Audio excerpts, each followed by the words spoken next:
بسم اللہ الرحمن الرحیم، صفحہ نمبر 20۔ ومن باع ما لم يره فلا خيار له۔ خیار رؤیت کے بارے میں بات آئی تھی۔ خیار رؤیت کا مطلب یہ ہے کہ آدمی کوئی چیز بغیر دیکھے خریدے تو اس کا خریدنا جائز ہے، اور اس کو دیکھنے کے لیے اختیار رہے گا۔ جیسے ہی انہیں دیکھے گا تو اس وقت اگر اس کو ناپسند ہے تو فوراً بول دینا، دیکھتے ہی۔ اگر نہیں بولے تو پھر وہ رضامندی شمار ہو جائے گی، خیار باقی نہیں رہے گا۔ بول بھی ہاں، دیکھنے کے بعد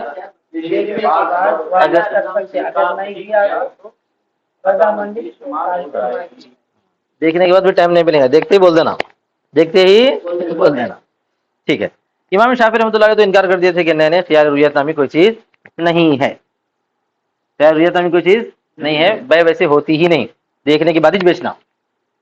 آدمی خریدنے والا دیکھ کے ہی خریدنا، بغیر دیکھے خریدا تو اس کو بے جائز نہیں ہے، بے فاسد ہو جائے گی، یہ شافعی مانتے ہیں۔ خیر ہماری دلیل دی گئی ہے کہ بہت ساری مرتبہ جو ہے بغیر دیکھے بھی چیزیں خریدی جاتی ہیں اور اس میں تنازع نہیں ہوتا، جیسا کہ حدیث شریف میں اس کی اجازت ملی ہے۔ اب اس کے بعد جو ہے دوسری ایک شکل، اگر کوئی آدمی بغیر دیکھے بیچے تو کیا حکم ہے؟ کیا وہ بیچنے والے کو بھی خیار رؤیت حاصل ہے؟ اب بولیں گے بغیر دیکھے کیسا بیچتا انہیں بیچنے والی چیز؟ یعنی یہ کہ کسی کو کوئی چیز جو ہے تحفتاً مل گئی، سمجھو انہیں لے لیا، کھول کے دیکھا نہیں، لیکن دوسرے آدمی کیا کرا، وہ ویسے ہی بیچ دیا، دوسرے آدمی کو بغیر دیکھے کہ بیچ دیا، تو بیچنے کے بعد اس کو خیار رؤیت حاصل ہوگا یا نہیں؟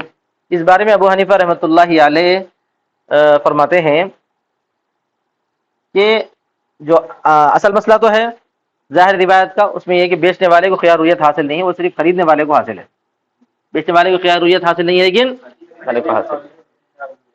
لیکن ابو حنیفہ کا جو ہے ایک مرجوع عنہ قول ہے، یعنی جسے انہوں نے رجوع کر لیا ہے، پہلا قول وہ یہ ہے کہ بیچنے والے کو بھی خیار رؤیت وہ ثابت کرتے ہیں۔ اگر انہیں نہیں دیکھا بیچ دیا تو دیکھنے کے بعد پھر جو ہے اختیار لے کے اپنی بیچی ہوئی چیز کو واپس لے سکتا ہے، اپنی بیچی ہوئی چیز کو کیا بولتے ہیں، بیچنے والے کو خیار رؤیت حاصل ہے، دیکھ کر انہیں بے پس کر دے سکتا بیچنے والا بھی۔ اس کی کیا دلیل ہے؟ اس قول کی دلیل یہ ہے کہ خیار رؤیت بھی خیار شرط جیسا ہے، جیسا کہ خیار شرط میں خریدار کو خیار حاصل تھا 3 دن کا، بیچنے والا بھی 3 دن کا خیار لے سکتا تھا۔ لیکن مرجوع الیہ قول کا مطلب ہے کہ جس سے رجوع کر کے جس قول کی طرف امام ابو حنیفہ گئے ہیں کہ بیچنے والے کو خیار رؤیت حاصل نہیں ہے، خریدار کو حاصل ہے صرف، اس کی وجہ صحابہ کرام رضی اللہ تعالیٰ عنہم کا ایک واقعہ ہے۔ حضرت جبیر ابن مطعم کے سامنے ایک واقعہ آیا، دونوں صحابی ان کے پاس پہنچے تھے اپنا معاملہ لے کر، تو انہوں نے خیار دلایا خریدار کو۔ اس کو دلایا خریدار کو، بیچنے والے نے بھی بغیر دیکھے بیچا تھا، خریدنے والے نے بھی بغیر دیکھے خریدا تھا۔ پھر جو ہے معاملہ جو ہے کسی اختلاف رائے کی وجہ سے ان کے پاس پہنچا، تو انہوں نے کہا کہ بھائی خریدار کو خیار رؤیت حاصل ہے، تو اس بنا پر ابو حنیفہ کا بھی قول یہی ہو گیا، انہوں نے رجوع کر لیا اس قول کی طرف کہ خریدار کو خیار رؤیت حاصل رہے گا، بیچنے والے کو خیار رؤیت حاصل نہیں رہے گا۔ اور دوسری وجہ یہ ہے کہ بیچنے والا بیچا کیوں بھائی؟ بیچنے والا بیچا کیوں؟ بیچنے کا مطلب ہی یہ ہے کہ انہیں جو ہے اس بے پر راضی ہے، اس بے پر بیچنے پر راضی ہے، اس لیے بیچ دیا۔ اب خریدار چونکہ نہیں دیکھا تھا، اس واسطے خریدار کو خیار رؤیت ملتا تھا، بیچنے والا نہیں دیکھا، وہ اس کے حق میں کوئی عذر نہیں رہے گا، بیچنے والا نہیں دیکھا وہ اس کے حق میں کوئی عذر نہیں رہے گا، وہ چیز اس کی ہے تو دیکھ لینا تھا، چیز اس کی ہے تو انہیں خریدار کو عذر رہتا نا، بھی خریدار کے پاس تو چیز نہیں تھی، انہوں نے نہیں دیکھا عذر رہتا تھا، لیکن بیچنے والے کو ایسا کوئی عذر نہیں ہے۔ آیا سمجھ میں؟ دیکھو ترجمہ۔ اور جس نے بیچا معلوم یرہ، جب اس چیز کو جس کو اس نے نہیں دیکھا، فلا خیار لہ، تو اس کو کوئی اختیار نہیں ہوگا۔ یہی اصل مستوی قول ہے، ابو حنیفہ اسی کی طرف رجوع کر لیا ہے۔ وکان ابو حنیفہ یقول، ابو حنیفہ کہا کرتے تھے، کان یقول بولے تو کہتے تھے، ولا اولا، تب پہلی مرتبہ، یعنی پہلے کہا کرتے تھے یہ بات کہ لہ الخیار اعتبارا بخیار العیب و خیار الشرط، کہ اس کے لیے اختیار ہے اعتبار کرتے ہوئے خیار عیب خیار شرط پر، یعنی جیسے خیار عیب میں، خیار عیب کو تو نہیں آیا ابھی، آگے آئے گا، یعنی کوئی عیب نکلی تو، کوئی عیب نکلا تو جس طرح خیار عیب یا خیار شرط تو پڑھ لیے، خیار شرط میں خریدار جیسا شرط لگاتا ہے 3 دن کے اختیار کی، بیچنے والا بھی شرط لگا سکتا، نہیں لگا سکتا؟ ہاں، تو خیار شرط پر یا خیار عیب پر اعتبار کرتے ہوئے خیار رؤیت بھی بائع کو حاصل ہے، ابو حنیفہ کا پہلا قول۔ وہذا، اور اس کی دلیل کیا ہے؟ یہ اس لیے کہ لزوم عقد تمام رضا سے ہوتا ہے، زوال میں ہو اور ثبوت میں ہو. لزوم عقد تمام رضا سے ہوتا ہے. دلیل کیا بتا رہے معلوم ہے؟ عقد کب لازم ہوگا؟ پوری رضامندی ہونا. عقد کب لازم ہوگا؟ عقد مطلب معاملہ اس وقت لازم ہوگا جب پوری رضامندی ہو، چاہے معاملہ ثبوت کا ہو چاہے زوال کا ہو. ثبوت کا مطلب کسی کو ملکیت ثابت ہونا، زوال کا مطلب کسی کی ملکیت باہر نکلنا. آیا سمجھ میں؟ اب بائے کو جو ہے چونکہ چیز دیکھا نہیں تو پوری رضا حاصل نہیں ہے، تو پھر جب اس کو پوری رضا حاصل نہیں ہے تو اس کی ملکیت سے چیز نکالو مت. یہ دلیل ہے پہلے قول کی. پہلے قول کی دلیل کیا ہے؟ بائے نے خود اپنی چیز کو دیکھا نہیں. آپ بولیے دیکھے بغیر بیچا کیسا؟ بولے تو انہیں خریدا تھا، دیکھے بغیر رکھ لیا تھا ویسے، یا اس کو ملکیت میں آ گئی تھی رکھ لیا تھا، کوئی خریدار آ گیا تو بیچ دیا، یہ مطلب ہے. ٹھیک ہے؟ تو بائے نے جب دیکھا نہیں اور بیچ دیا تو پھر جو ہے اس عقد کو لازم ہونا اس وقت تک نہیں ہوگا جب تک کہ اس کی رضامندی نہ ہو. اور رضامندی ہوگی کب؟ جب تک کہ اپنی آنکھوں سے دیکھ نہ لے. تو انہیں دیکھا ہی نہیں تو رضامندی پوری نہیں ہوئی. جب پوری نہیں ہوئی تو ملکیت اس کے ملک سے زائل نہیں ہوئی، مملوکہ چیز اس کی ملکیت سے زائل نہیں. یہ بولنا چاہتا ہوں اس لیے کہ عقد کا لازم ہونا تمام رضا سے ہوتا ہے، زوال ہو میں اور ثبوت میں. زوال میں یعنی زوال کے اعتبار سے بھی ہو، ثبوت کے اعتبار سے بھی ہو، دونوں صورتوں میں. ملکیت آنا ہے تو ثابت ہونا بولتے ہیں اس کو، ملکیت جانا ہے تو کیا بولتے ہیں؟ زوال ملک بولتے ہیں. تو زوال ملک کے لیے بھی تمام رضا ہونا. کسی کے پاس جو ہے آپ زبردستی اس کی چیز کھینچ لے کے پیسے پھینک کے نہیں آ سکتے کیونکہ انہیں بیچنے پر راضی نہیں تھا. سمجھ میں آ گیا نا؟ اب بچے بات دعا کرتے دکانوں میں، میوے والے کے پاس، ترکاری والے کے پاس، ارے نہیں پڑتا ہوتا ہے رکھو میں رکھو، زبردستی پیسے اس کے ہاتھ میں پھینک دیتے اور چیز اٹھا لے کے چلے آتے. اب انہیں جو ہے بیچارہ مجبور رہتا، خاموش ہو جاتا. وہ زوال وہ کیا ہے؟ رضا نہیں ہے، تو وہ بے نہیں ہوگی، وہ بے نہیں ہوگی. حرام ہے اگر کوئی ایسا زبردستی کھینچ کے لا لیا تو. پیسے دے کے لا رہا لیکن جس پیسے پہ انہیں راضی نہیں ہے اتنے میں لے کے آ جا رہا تو وہ غلط ہے. سمجھ میں آ گیا؟ ٹھیک ہے. ولا يتحقق ذلك الا بالعلم باوصاف المبيع، اور وہ ثابت نہیں ہوتا. کیا ثابت نہیں ہوتا؟ زوال ملک. سمجھ میں آئے نا؟ رضامندی زوال ملک کے لیے ہونا چاہیے نا. ہاں. اور رضامندی ثابت نہیں ہوگی مگر مبیع کے اوصاف کو جاننے کے ساتھ. مبیع کے اوصاف کو کب جانیں گا؟ انہیں دیکھے بغیر نہیں جانیں گا، دیکھ کے انہیں جانیں گا، جاننے کے بعد بیچیں گا جب تک رضامندی ہوں گی. وذالک بالرؤیت، اور وہ رؤیت سے یعنی دیکھنے سے ہوگا. فلم یکن البائع راضیا بالزوال، تو بائع زوال سے راضی نہیں ہے، لہذا بائع نے اگر دیکھے بغیر بیچ دیا تو اس کو بھی خیار رؤیت حاصل ہے. یہ دلیل کا خلاصہ. بولو درمان. دیکھے بغیر بیچ دیا کیوں؟ کیونکہ انہیں مبیع کے اوصاف کو جب نہیں دیکھا تو بیچنے کے باوجود بھی اس کو پوری رضامندی حاصل نہیں ہے. بیچنے پر ٹھیک ہے، یہ تو پہلا قول ہو گیا. لیکن اس قول کو چھوڑ دیے کیوں ابو حنیفہ؟ وجہ کیا ہے؟ آگے آ رہی. وجہ القول المرجوع الیہ، مرجوع الیہ قول کی وجہ. مرجوع الیہ مطلب جس قول کی طرف لوٹ گئے، اس کو بولتے ہیں مرجوع عنہ، جس سے رجوع کر دیے. لوٹے ہاں. انہ معلق بالشراء لما روینا، کہ وہ شراء سے معلق ہے. خیار رؤیت کس سے معلق ہے؟ شراء سے. حدیث کے الفاظ جو ہے، حدیث کے الفاظ ہیں دیکھیے، نبی صلی اللہ علیہ وسلم نے فرمایا من اشترى شیئا لم یرہ فلہ الخیار. کیا الفاظ ہیں حدیث کے؟ من اشترى، من اتجرا یا من باع کے الفاظ نہیں ہے. تو ظاہر سی بات ہے حدیث یہ بتاتی ہے کہ شراء کس کو حاصل ہے بھائی؟ وہ رؤیت کس کو حاصل ہے؟ خیار رؤیت اس آدمی کو جس نے شراء کیا ہے. بولو حدیث کے الفاظ کے مطابق. تو جہاں پر حدیث آ گئی تو چاہے قول کیسی بھی دلیل کا ہوگا اس کو کیا کریں گے؟ انہوں نظر انداز کر دیں گے. اور دوسری بات اور ایک بھی روایت ہے فلا يثبت دونه، لہذا وہ ثابت نہیں ہوگا اس کے بغیر. کون سا ثابت نہیں ہوگا؟ کس کے بغیر؟ خیار ثابت نہیں ہوگا شراء کے بغیر. ورویہ، اور ایک روایت اور ایک حدیث بھی صحابہ کا قول جو میں شروع میں سنایا، اور روایت کیا گیا ہے کہ عثمان ابن عفان رضی اللہ تعالی عنہ نے باع ارضا بالبصرہ، بصرہ میں ایک زمین بیچی طلحہ بن عبید اللہ سے.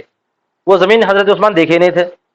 حضرت عثمان رضی اللہ تعالی عنہ کو بصرہ میں ایک زمین حاصل ہوئی تھی غالباً حکومت کی جانب سے یا کیا ہوا تھا اللہ بہتر جانے.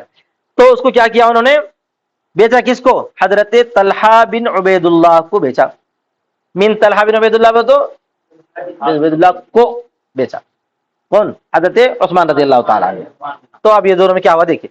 فقیل لطلحہ انک قد غبنت، طلحہ سے کہا گیا کہ یقیناً آپ کو دھوکہ دیا گیا ہے. طلحہ کو کون بولے؟ خریدار کو کوئی بولے جا کے بھائی آپ جو ہے ڈوب گئے. یہی بولتے نا آپ ڈوب گئے. کیوں؟ بہت زیادہ قیمت لگا دی گئی اور آپ جو بھولے سے کیا کر دیے اس کو زیادہ قیمت میں خرید لیے. فقال لی الخيار لانی اشتریت ما لم ارہ، تو انہوں نے کہا کہ مجھ کو اختیار ہے. انہوں نے کہا کہ مجھ کو اختیار ہے اس لیے کہ میں نے خریدا ہے جس کو کہ میں نے نہیں دیکھا. ان کو حدیث یاد تھی، انہوں نے بولے کہ مجھ کو اختیار ہے بھائی، کیونکہ ایسی چیز خریدا میں جو میں نے دیکھا تھا، تو دیکھنے کے بعد میں اختیار لوں گا. وقیل لعثمان، اور ادھر حضرت عثمان رضی اللہ تعالیٰ عنہ سے بھی کوئی بول دیے کہ انک قد غبنت، کہ بے شک آپ کو بھی دھوکا ہو گیا. ان کو کیا بول دیے؟ ارے بھائی انہوں سستے میں جو ہے آپ سے اڑا لیے، سستے میں آپ سے اڑا لیے. کوئی بول دیا تو انہوں بولے فقال لی الخيار، انہوں بولے مجھ کو بھی اختیار ہے، میں بھی چاہے تو کیا کروں گا؟ واپس کر سکتا ہوں، واپس لے سکتا ہوں. بیچے تھے نا جی، کیا کرے تھے؟ بیچے تھے. اختیار کر کے کیا کروں گا؟ واپس لے لوں گا. لی انی بیعت ما لم ارہ، اس لیے کہ میں نے بیچ دیا جس کو کہ میں نے نہیں دیکھا. اب یہاں پر بائع بول رہا کہ مجھے اختیار حاصل ہے کیونکہ میں نے دیکھے بغیر بیچ دیا تھا. مشتری کہہ رہا ہے کہ مجھے اختیار حاصل ہے کیونکہ میں نے دیکھے بغیر خرید لیا تھا. تو اب یہ دونوں جو ہے اپنے اپنے اختیار کے دعوے میں پڑے ہوئے ہیں. اب خیر دونوں بھی اختیار لے لیے تو دونوں کی بے بھی ختم ہو جاتی سمجھو. مگر اگر کوئی آدمی بولا اختیار مجھے اختیار حاصل ہے مگر دوسرا جو ہے نہیں ماننا چاہ رہا، انہوں نے بولا مجھے اختیار حاصل ہے، تو آپس میں اختلاف رائے پڑا نہیں پڑا؟ اختلاف رائے پڑا. فحکما بینہما جبیر ابن مطعم، جبیر ابن مطعم رضی اللہ تعالیٰ عنہ کے پاس یہ لوگ فیصلہ لے گئے. حکم بنایا ان دونوں نے جبیر بن مطعم کو، حکم بنایا. حکم بولے تو حکم بنانا، فیصلہ لے جانا. تو جبیر ابن مطعم کے پاس پہنچے. فقضى بالخيار لطلحہ، انہوں نے طلحہ رضی اللہ تعالیٰ عنہ کے لیے خیار کا فیصلہ کیا. انہوں نے بولا کہ دیکھو تم خریدار ہے نا، تم کو اختیار حاصل ہے. اس کو بولے طلحہ کو بولے. اب انہوں اگر اختیار لے لیں گے تو بے فسخ ہو جاتی، اگر انہوں اختیار نہیں لیے تو بے ثابت رہتی. ٹھیک ہے، مگر عثمان کو اختیار کا موقع نہیں ہے. یہ طلحہ بن عبید اللہ نے فرمایا. وہ کون؟ جبیر بن مطعم نے فرمایا، حکم نے فرمایا یہ بات کہی. وَكَانَ بِمَحْضَرٍ مِّنَ الصَّحَابَةِ، اور یہ صحابہ کی موجودگی میں تھا. محضر من الصحابہ بولے تو صحابہ کی موجودگی میں تھا اور کسی نے اس پر اعتراض نہیں کیا. اس کا مطلب یہ ہے کہ یہ صحابہ کا اجماع ہو گیا. اجماع دو قسم سے ہو سکتا ہے، ایک اجماع سکوتی ہو سکتا ہے، اجماع قولی بھی ہو سکتا ہے. زبان سے کہہ کر سب بولے کہ بھئی ہاں آپ نے جو کہا بالکل صحیح کیا. اور سکوتی کا مطلب یہ ہے کہ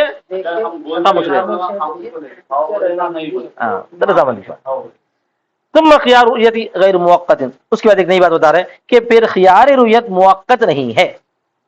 یہ متن ہے کیا ہمارے پاس؟ کیا ہے متن کی لائن ہے؟ اس میں متن ہونا چاہیے تھا. خیر چلو دو. پھر خیار رؤیت غیر موقت ہے. غیر موقت پر اس کا کوئی وقت نہیں رہتا. خیار شرط کی طرح 3 دن 4 دن 6 دن ایسا کچھ بھی نہیں. جب تک نہ دیکھیں آپ اس وقت تک آپ کو اختیار باقی ہے. بل یبقى الى ان یوجد ما یبطلہ، بلکہ باقی رہتا ہے یہاں تک کہ پائی جائے وہ چیز جو اس کو باطل کر دے. کون سی چیز پائی جاتی ہے؟ 2-3 چیزیں ہو سکتی ہے باطل کرنے والی. سب سے پہلی چیز تو دیکھنا، دیکھے تو بھی دیکھتے ہی بولنا، اگر نہیں ہونا ہے تو دیکھنے کے بعد خاموش رہے تو خیار ختم ہو گیا. یا دوسری چیز یہ ہے کہ اس کو کسی کے ہاتھ کو بیچ دینا. سمجھ میں آ گیا نا؟ اب بیچ دیتے بائے بن گیا نا. بھائی بائے بن گیا تو اس کو تو اختیار حاصل ہے. جب اس کو اختیار حاصل نہیں ہے تو انہیں جس سے خریدا اس کے بارے میں بھی کیا اختیار بچا ہوا رہے گا، کیونکہ دوسرے کا حق آ گیا نا اس میں. آیا سمجھ میں؟ دوسرے کا حق آ گیا نہیں آ گیا؟ آ گیا. اسی طرح کیا اگر اس کو اگر وہ غلام تھا تو آزاد کر دیا، غلام تھا تو آزاد کر دیا. یا اسی طرح پر بولیے کہ غلام تھا تو اس کو مدبر بنا دیا، یا کسی بھی طرح کا اس کے اندر عیب پیدا کر دیا، یا کسی بھی قسم کا تصرف کر دیا، تو یہ سب کیا ہے؟ خیار رؤیت کو باطل کرنے والی چیزیں. بولو مطلب بے پکی ہو گئی، ثابت ہو گئی. اب اس کو واپسی کا اختیار نہیں رہے گا. کن کن چیزوں میں؟ کوئی عیب پیدا کرنے میں، کوئی تصرف کرنے میں، آزاد کرنے میں، یا اسی طرح پر رؤیت میں، دیکھنے میں. اسی طرح دیکھنے میں دیکھتے ہی رہتا ہے، دیکھنے کے بعد خاموش رہنا باطل رہتا ہے. آگے دیکھو. وما يبطل خيار الشرط من عيب او تصرف يبطل خيار الرؤية، جو چیز خیار شرط کو باطل کرتی ہے، جو چیز یعنی عیب یا تصرف، یعنی عیب خیار شرط میں بھی تھا نا. یہ بولے تھے کوئی عیب لگا دیے تو اب واپس نہیں کر سکتے آپ. وہ چیز آپ کی پکی ہو گئی. پڑھے نہیں پڑھے اس سے پہلے؟ بھول گئے نا پورا؟ یا تصرف کر دیے. تصرف کر دیے کہ مطلب دیکھیے بیچ دیے, استعمال کر لیے, خیار شرط میں تھا نہیں تھا تو آپ واپس کر سکتے تھے کیا؟ نہیں کر سکتے. ایسے تو خیار رویت میں بھی ہے, استعمال کر لیا بغیر دیکھے, کیسے استعمال کرے دوسرے کو دے دیا, بغیر دیکھے بھی استعمال کر سکتے, آنکھ بند کر کے استعمال کر لیا سمجھو. سمجھ میں آ گیا؟ یہ وہ دلو خیار رویت تھی, تو وہ بھی چیز باطل کر دیتی ہے خیار رویت کو. ثم ان کان تصرفا, اب یہاں تفصیل بتا رہے ہیں, پھر اگر ہو تصرف لا يمكن رفعه, ایسا کہ جس کا اٹھانا ممکن ہو. تصرفات دو قسم سے ہو سکتے ہیں, ایسا تصرف جس کا اٹھانا ممکن نہ ہو, جیسا کہ اعتاق ہے, ابھی جو مثال دیا تھا, آزاد کرنا. خیار رویت ہے, بغیر دیکھے غلام کو خریدے تھے, ویسے آزاد کر دیے. آزاد ہو جانے کے بعد تصرف اس کو بدل سکتے کیا؟ آزادی ڈسمس بول سکتے ہیں, آزاد ہو گیا ختم. ادھر آزاد ہو گیا تو بے ثابت ہو گئی پکی, بغیر دیکھے ہی غلام آزاد کر دیا تو آزادی ثابت ہو گئی. ایسا تصرف ہے جس کو اٹھانا ممکن نہیں ہے. یا مدبر بنا دیا, یا عبد الرحمان کس بولتے مدبر بنانا؟ سوچتے رہو دیوانے, بولو یہاں آزاد ہو بولنا. غلام کو یہ بولنا کہ میرے بننے کے بعد تو آزاد ہے, اس کو بولتے ہیں مدبر بنانا. ہو سکتا نہیں ہو سکتا بغیر دیکھے غلام خرید کے لا لیا اور بول دیا کہ جو غلام میں نے خریدا نا وہ جو ہے میرے بننے کے بعد آزاد, مدبر بنا دیا. اب وہ تصرف واپس نہیں کر سکتے, بول دیا ختم. نہیں میں جو بولا تھا وہ ڈسمس, واپس لے رہا ہوں الفاظ, ایسا نہیں ہے. او تصرفا یوجب حقا للغیر, یا ایسا تصرف جو غیر کے حق کو ثابت کرتا ہے. جب بیچ دینا, ایسا تصرف جو غیر کے حق کو ثابت کرتا ہے, بولے تو بیچ دینا. بیچ دے تو غیر کا حق آگے نہیں آیا. ایک غلام خریدے تھے, دیکھے نہیں, اور اس کو کیا کرے دوسروں کو بیچ دیا, وہاں کا وہاں ٹھہرے بغیر دیکھے ہی, انہیں اندر ہی سے غلام بغیر دیکھے دوسروں کو بیچ دیے, تو کیا ہو گیا؟ وہ دوسرے کا حق آ گیا نہیں آیا. پھر آپ دیکھنے کے بعد جو ہے دوسرے کے حق سے چھین کے پھر اپنا خیال رویت استعمال کر کے واپس کرنا چاہ رہے ہیں, تو یہ ممکن نہیں ہے. جیسے کہ بے مطلق ہے, بے مطلق کا مطلب مطلق بیچ دیے, یا رہن ہے. بے مطلق یہی بولنا چاہتے ہیں کہ خیار شرط کے ساتھ اگر نہیں بیچا, خیار شرط کے ساتھ بیچا تو دوسرے کا تصرف پورا نہیں آیا. سمجھ آ گیا نا؟ خیار شرط میں کیا رہتا, خیار شرط میں ابھی دوسرے کی ملکیت مکمل نہیں آئی, اس واسطے خیار شرط سے اگر بیچے تو پہلے والے کا خیار رویت حاصل رہتا. آ رہا سمجھ میں؟ ابھی تفصیل بتاتا ہوں میں. بے مطلق ہو اور رہن ہو.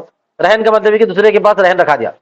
اچھا آپ رہن ہوتے کہ نہیں بحث چلتی, رہن کو استعمال نہیں کر سکتے, رہن صرف ضمانت ہوتا ہے. رہن کو رہن صرف ضمانت رہتا ہے.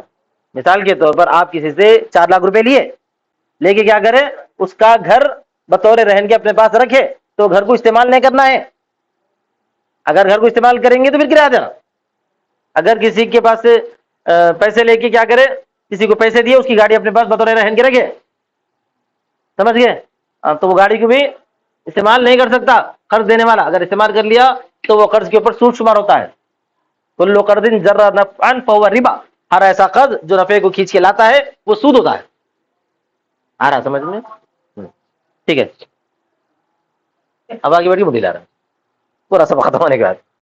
کل میں بشرط الخیار. اچھا ٹھیک ہے, جیسا کہ بے مطلق ہے, رہنے اور اجارہ. اجارہ ہونا کرائے کو دینا, بغیر جو ہے دیکھے خریدے تھے کوئی چیز اور کرائے کو دے دیا, کرائے کو دے دیا. اب جیسے میں گھر خریدا, دیکھا نہیں تھا, لیکن دوسرے کو کرائے کو دے دیا, تو ختم ہو گیا نا, رویت ختم ہو گئی, کیونکہ دوسرے کا حق آ گیا اس میں. اب وہ استعمال کرنے والا بولیں گے نہیں جو ہے خالی کر دو, بولے تو اب وہ بیچارہ کرایہ والا کہاں دیں گا. جب دوسرے کا حق اس میں متعلق ہو گیا, بولیے وہ رویت شمار ہو جائے گی, وہ رویت شمار ہو جائے گی, بے مکمل ہو گئی, کیونکہ دوسرے کا حق اس میں متعلق ہو گیا. بولے کرایہ کو, تو کرایہ والا اگرچہ کہ مالک نہیں ہے لیکن استعمال کا حق تو حاصل ہے نا اس کو. یبطلہ, تو وہ اس کو باطل کر دیتا ہے. وعلیکم السلام, خیریت کو باطل کرتا ہے. اچھا ابھی ہاں گاڑی میں, عمران وہ گاڑی میں جو ہے ایک بڑے کور کے اندر ایک چھوٹا کور ہے, اس کے اندر بکس وغیرہ رہتے ہیں, وہ دے دو بیگ میں. ایک تو دوسرا اور ایک کور ہے, وہ نہیں دینا.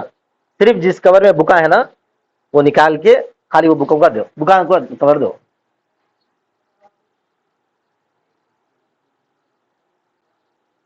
پھر اگر وہ اس کو باطل کرتا ہے رویت سے پہلے بھی رویت کے بعد بھی, دیکھنا کوئی ضروری نہیں ہے, کیونکہ ایسا تصرف ہے جس میں دوسرے کا حق آ گیا. لأنه لما لزم تعذر الفسق فبطل الخيار, اس لیے کہ جب لازم ہو گیا فسق کو متعذر کرنا, فسق کا تعذر لازم ہو گیا, فسخ کا تعدد، یعنی بے فسخ کرنا مشکل ہو گیا نا بھائی. فسخ کیسا کر سکتے ہیں؟ دوسرے کو بیچ دینے کے بعد فسخ نہیں کر سکتے نا، دوسرے کو بیچ دینے کے بعد بے فسخ نہیں کر سکتے. اسی کو بولتے ہیں دوسرے کا حق جب آ گیا تو آپ اپنی بے جو کیے ہوئے ہیں اس کو فسخ نہیں کر سکتے. خیار رویت سے بے فسخ کرنا ہی رہتا تھا نا، خیار رویت میں کیا رہتا تھا؟ بے فسخ کرنا رہتا تھا. جب فسخ متعذر ہو گیا، دیکھیے چھوٹا کور دیا بکوں گا، میری بک تو نہیں دی ہے نا بڑی؟ ہاں ٹھیک ہے. تو خیار باطل ہو گیا، وہ اس کے بچے چھوڑ دے کے چلے گئے دوسرے. وَإِنْ كَانَ تَصَرُّفًا لَا يُجِبُ حَقًّا لِلْغَيْرِ، ہاں اگر ایسا تصرف کرے جس میں غیر کا حق ثابت نہیں ہوا. بس اوقات ایسا تصرف بھی ہوتا ہے لیکن غیر کا حق اس میں پورا ثابت نہیں ہوتا، جیسا کہ اوپر میں مثال دیا تھا. شرط خیار سے بیچنا، کیا کرنا؟ یعنی کوئی آدمی کیا کرا، غلام خریدا تھا بغیر دیکھے، پھر اس غلام کو دیکھے بغیر یوں ہی بیچ دیا، لیکن خیار کی شرط رکھا. یہ بولا کہ میں بیچ تو دیا لیکن مجھے واپسی کا 3 دن کا اختیار ہے. پھر اس کے بعد جو ہے غلام کو دیکھا اپنے آنکھوں سے، دیکھنے کے بعد یہ غلام تو جو ہے میں پہلے والوں سے جو خریدا تھا نا، چلو اس کو میں کیا کر دیتا ہوں، فسخ کر دیتا ہوں، واپس کرتا ہوں. تو یہ بول سکتا. کیوں بول سکتا؟ اس لیے کہ خیار شرط سے جب دوسرے کو بیچا تو غیر کا حق مکمل طور پر اس میں ثابت نہیں ہوا، غیر کا حق مکمل طور پہ ثابت نہیں ہوا تھا. اس واسطے انہیں کیا کر سک رہا تھا، پہلے والے کو واپس کر سک رہا تھا. اب تم بولیں گے ادھر والے کو دینا ہے ادھر والے کو دینا ہے، ایک ہی سے نہ بولیں گے، ایسا کوئی ضروری نہیں ہے. انہیں جو چیز کو دیکھ کے بعد میں اندازہ لگتا نا، ایک بائی جو رہتا، تاجر جو رہتا، بیچنے والے کو تو مہنگا بیچتا، جس سے خریدیں گا اس سے کیا کرتا، سستا خریدتا. تو دیکھے بغیر انہیں خریدا تھا تو انہیں بولا میں جو ہے بغیر دیکھے قیمت زیادہ لگا دیا، اتنے کا نہیں ہے وہ، اتنے کا وہ نہیں ہے، بلکہ یہ جو زیادہ آئیں گا تو پھر کیا کر سکتا، اس سے واپس لے کے پھر اس کو واپس دے سکتا. کب کر سکتا ایسا؟ خیار شرط رکھنے کی وجہ سے، کیونکہ غیر کا حق اس میں پورا ثابت نہیں ہوا. آ رہا سمجھ میں؟ کچھ تو بولتے ہیں. ٹھیک ہے. اور اگر تصرف ایسا ہو کہ جو غیر کے حق کو ثابت نہیں کرتا، جیسے کہ بے بشرط خیار. والمساومہ، مساومہ بولتے بھاؤ تاؤ. بھاؤ تاؤ کس کو بولتے ہیں؟ بات چیت، ڈیلنگ جو چلتی نا. ابھی بے مکمل نہیں ہوئی، دیکھے بغیر دوسروں سے خریداری بیچنے کی بات چل رہی مگر مکمل نہیں ہوئی، تو ایسی صورت میں پہلے والے کو جو ہے واپس کر سکتا نا انہیں، کیونکہ غیر کا حق مکمل طور پر ثابت نہیں ہوا. والہبا من غیر تسلیم، اور بغیر تسلیم کی ہبا. بغیر تسلیم کی ہبا کس کو بولتے ہیں؟ کسی کو ہبا کر دیا بغیر دیکھے، کوئی چیز خریدا تھا اور کسی کو ہبا کر دیا، پھر اس کے بعد بھی اس کو واپس کر سکتا، کیونکہ ہبا جب تک سپرد نہ کرے ہبا نہیں ہوتا، ہبا نہیں ہوتا. جیسے جو ہے کوئی آدمی اعلان کر دیا میں نے تم کو 1000 روپے دے دیا، انہیں اس کی کانوں کو خوش کر دیا، انہیں بھی اس کے کانوں کو خوش کر دیا ہوتا ہو. جب تک نہیں دیا اس وقت تک ہبا مکمل نہیں ہے. اب اس کے آگے بول رہے ہیں کہاں ہیں آپ؟ بولے تھے 1000 روپے. بول دیا تھا میں، دے دیا، تم بھی سن لیے، لے لیے، ختم ہو گئی بات. تو دینا لینا کب ہوتا ہے؟ ہاتھ سے دیے تھے. تو شریعت میں ہبا اسی کو مانتے ہیں جب جو ہے باضابطہ کوئی چیز سپرد کر دی جائے، اس کے بغیر ہبا نہیں ہوتا. زیادہ اس کو وعدہ بول سکتے، اور وعدے کو آگے نہیں پوچھ سکتا بھائی آپ ہبا بولے تھے دیو دیو دیو، تنگ کر سکتا، لیکن مالک نہیں بنتا جب تک نہیں دیے. اسی وجہ سے ہمارے سامنے بہت سارے مسائل آتے ہیں کہ جو ہے باپ کیا کرتا اپنی حیات میں گھر بیٹے کو دے دیتا، ہاں لکھ دیا میں اپنے بیٹے کو دے دیا، مجھے دیا نہ کرا، خود ہی رہ رہا، خود کا ہی جو پورے کا پورا اثر رسوخ ہے. تو شریعت اس کو ہبا نہیں مانتی. ہبا کے لیے قبضہ شرط ہے، بے کے لیے قبضہ شرط نہیں ہے. کیوں نہیں ہے؟ بے کے اندر تبادلہ ہوتا ہے، ادھر سے پیسے کا تو ادھر سے آتا، کچھ چیز آتی، ادھر سے چیز آتی، ادھر سے پیسہ جاتا. ہبا کے اندر ایک طرف سے رہتا. تو ہبا کب کام ہوتا؟ بول جلدی. قبضے میں آئے تو، ورنہ یہ اسی وجہ سے لوگ کہتے ہیں والہبا من غیر تسلیم، بغیر تسلیم کے جو ہبا ہے اس ہبا سے بھی غیر کا حق مکمل طور پہ ثابت نہیں ہوا، لہذا انہیں خیار رویت حاصل ہے. اس کو خیار رویت لا یبطلو قبل رؤیتی، وہ اس کو باطل نہیں کرتا رؤیت سے پہلے. لأنہ لا يربو علی صریح رضا، اس لیے کہ یہ صریح رضا سے بڑھا ہوا نہیں ہے. یعنی یہ ایسا غیر کا حق ہے جو صریح رضا سے بڑھا ہوا نہیں. اوپر صریح رضا کے تعلق سے بات آئی تھی، اگر کوئی آدمی خیار رؤیت دیکھے بغیر چیز خریدا، اس کے بعد بول دیا کہ میں راضی ہوں، کیا بولا؟ میں راضی، میرے کو رؤیت کی ضرورت نہیں ہے. اس کے باوجود بھی دیکھنے کے بعد اس کو جو ہے رؤیت حاصل ہے. پڑھے نہیں پڑھے اوپر کی سبق میں؟ لأنہ، تو وہ جو ہے اس سے زیادہ یہ نہیں ہے، اس سے زیادہ یہ نہیں، یعنی غیر کا حق ثابت ہونا، غیر کا حق مکمل طور پر ثابت نہیں ہوا نا. کس میں؟ خیار شرط کے ساتھ بیچنے میں اسی طرح پہ ہبا بغیر تسلیم، ہبا بغیر تسلیم میں اور بھاؤ تاؤ کرنے میں، مساومت کرنے میں، ایسا ہو رہا تم لوگ شاید بھاؤ تاؤ کرنے میں ہو یا ہبا بغیر تسلیم کے بیچنے میں دینے میں ہو، یا اسی طرح پر جو ہے خیار شرط کے ساتھ بیچنے میں ہو، دوسرے کا حق ثابت نہیں ہوا، یہ بولنا ہے خالی نہیں۔ اسی وجہ سے یہ چیز صریح رضا سے زیادہ بڑھی ہوئی نہیں ہے، وَيُبْطِلُهُ بَعْدَ رُؤْيَةِ لِوُجُودِ دَلَالَةِ الرِّضَا، اور اس کو باطل کر دیتا ہے۔ کس کو باطل کر دیتا ہے؟ خیار رؤیت کو باطل کر دیتا ہے، رؤیت کے بعد دلالت رضا کے پائے جانے کی وجہ سے۔ رؤیت کے بعد خیار رؤیت ختم ہو جاتی ہے۔ آپ بولیں گے کیا مطلب؟ اس کا مطلب یہ ہے کہ دیکھتے ہی اختیار لینا، دیکھتے ہی بولنا میں نہیں لیتا، دیکھنے کے بعد خاموش رہے، اس کے بعد بول رہے ہیں کہ میں نہیں لیتا، میں پہلے نہیں دیکھا تھا، تو یہ بات قابل قبول نہیں رہے گی، کیونکہ خیار رؤیت کے ساتھ ہی ہے، رؤیت ہوتے ہی ہے، وہاں پہ تاخیر نہیں کر سکتے۔ واقع دعوانا الحمدللہ۔